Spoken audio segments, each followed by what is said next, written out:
How do you find spiritual community if you are not religious? A place where you feel like you belong, a place which encourages you to become your best self, a place where you can connect with something beyond yourself.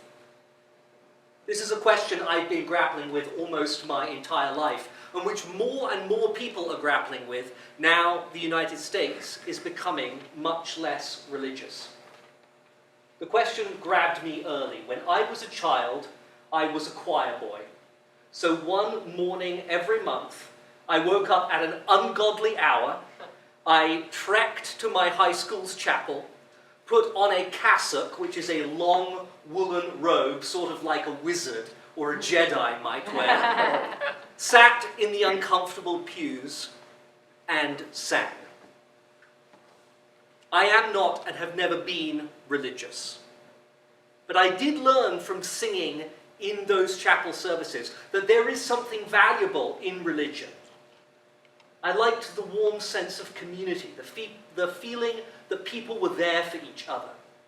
Chapel was a place of belonging. I enjoyed some of the sermons, the ideas they explored, how we were encouraged to be our best selves.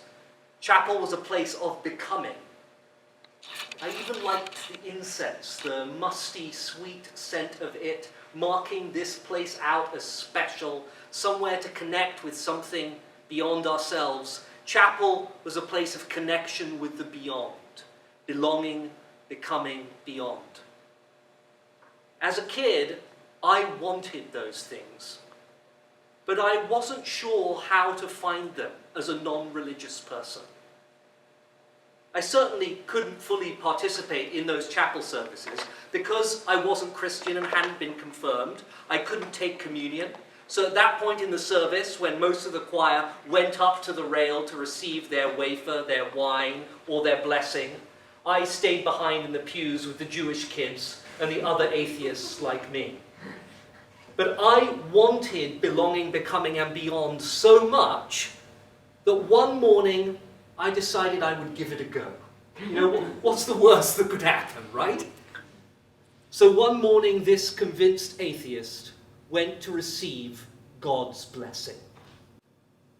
This time, when the vicar invited us up, I took my place in the row of boys at the altar rail. I watched with mounting anticipation as the vicar moved down the line, blessing each bowed head. And when he got to me, he seemed to pause and look intently into my eyes.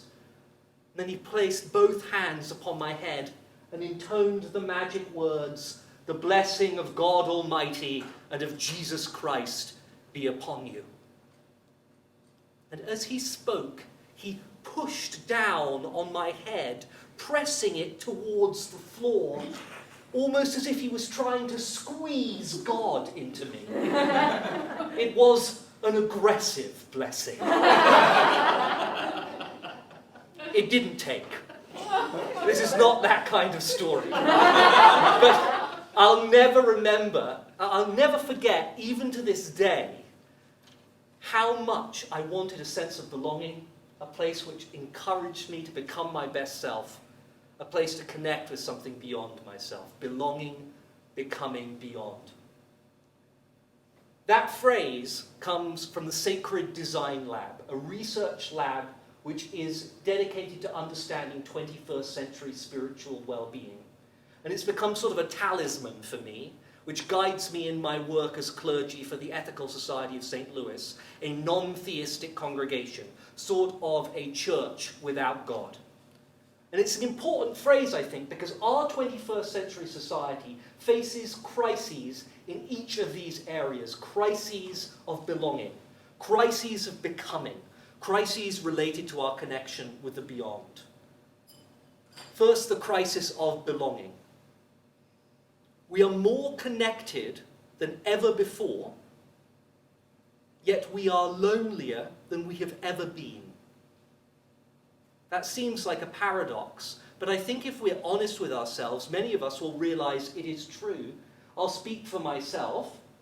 I've almost hit the friends limit on Facebook. but I have very few real friends. You're supposed to go like, oh. Yes, I have very few real friends. Very good. And it's not just me. At least I hope it's not just me. I hope I'm not totally unusual in this way. The research suggests that it's not. Increasingly, studies show that people in our modern age are experiencing high levels of loneliness. The New York Times a few years ago even called it an epidemic of loneliness. We feel disconnected from each other. When I ask members of my community why they joined us, overwhelmingly the response is because they feel disconnected from other people. And when they say that, they're pointing to a real and disturbing truth.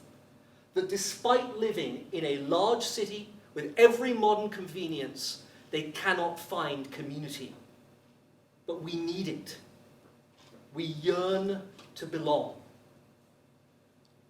We also yearn to become.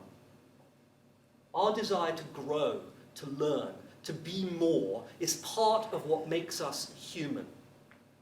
Yet so many of us are trapped in a series of social cages which prevents us from becoming the people that we want to be. We're trapped by consumerism, which tells us our best self is the one which can buy the best things. We're trapped by capitalism, which tells us our best self is the one which can make the most money. We're trapped by hedonism, which tells us our best self is the one which can find the most enjoyment.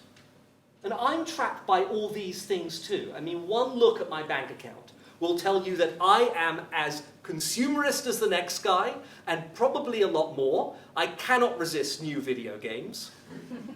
But I know deep down that that's not who I want to become. That's not my best self.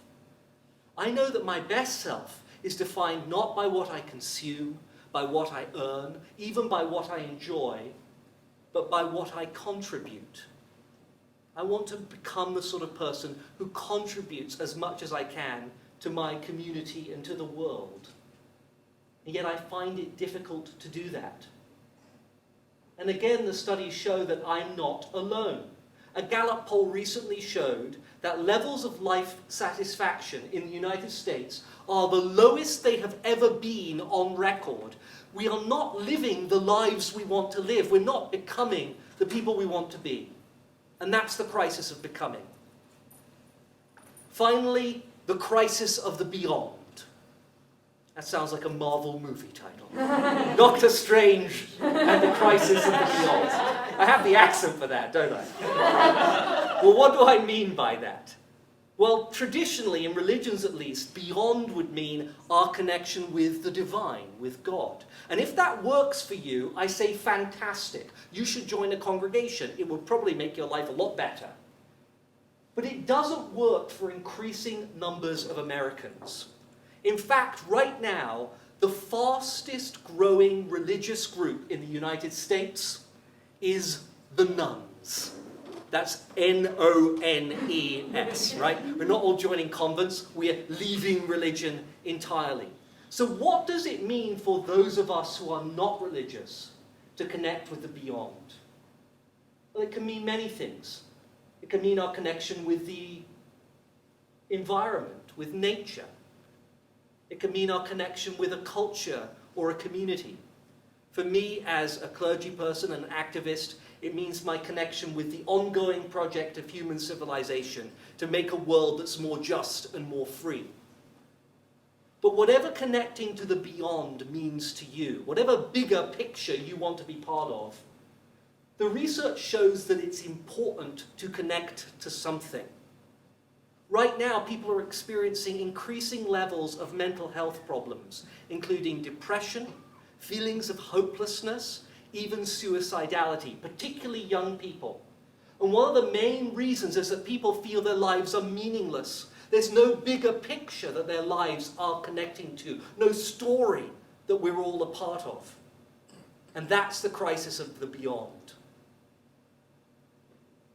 But if it's important for each of us to find a place where we can belong, a place that helps us become our best selves, a place that connects us with something beyond ourselves, where are non-religious people supposed to do that?